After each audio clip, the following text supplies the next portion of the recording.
Welcome! The ability to handle sales and price objections is a great sales skill. All too often, salespeople are weak about the objection of price. This video will help you improve your skill in handling objections. Let's consider what happens when you don't talk price. Until you can credibly, comfortably and confidently tell your customer, "This is the price. I sell a lot of it at that price. I expect you to buy at that price." They will beat you up on price.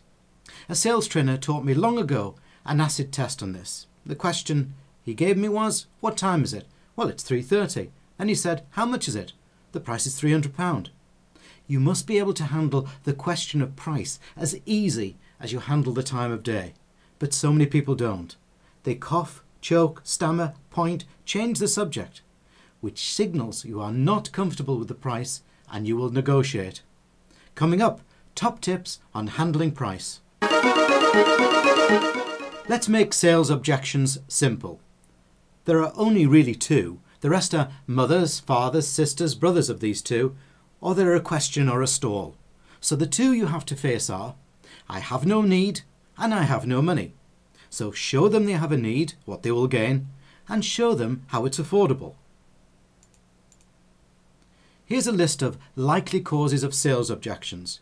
Before you blame your customer for not buying from you, let's have a look through the list and see if there's anywhere you are guilty.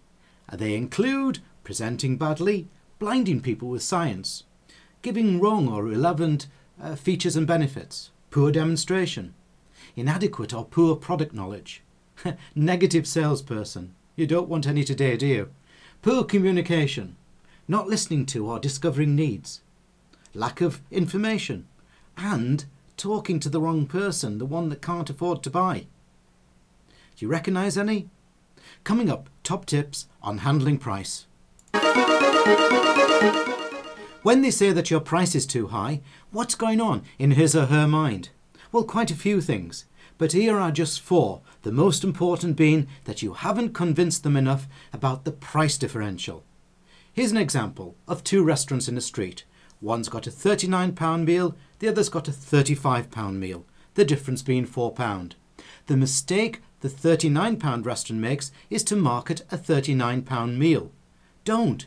If I want to eat, I'm conditioned to paying £35, so just market what I get for that extra £4, the differential.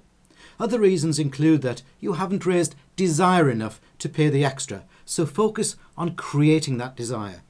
You could also have been prejudged by others. You know they are not reliable or whatever, so focus on protecting your image and your values. And of course, a final reason could be that you simply don't have the authority to buy. But that's down to you to ensure early on that you are talking to the decision maker. Here's a great top tip. Next time your customer starts about price, ask them in your own words, what else other than price is important to you? The answer tells you what to focus on, what they value. So when they talk about price, remind them of their answer. So it's vital that we're on site on the 27th, and they will see value and reliability from you above price. Here's a great and proven way to handle the question of others charging a lower price. Tell them that companies can provide the best quality, the finest service, or the lowest price. But no company can give them all three. If they want the best quality and service, they will have to invest a bit more. So note the word invest, which implies a return for them, as opposed to the pain of paying. It's important that you get a commitment from them when you are handling an objection. So use commitment questions. For example, get them to commit to taking a so-called objection out of the equation using the "let's take that out of it" technique. Focus clearly on removing their key problem area from the situation and ask them if that could be resolved, would you say yes to what we're offering? You've now completed this video on handling sales and price objections. Look for others on this subject in the SpotLearn Sales and Marketing Academy.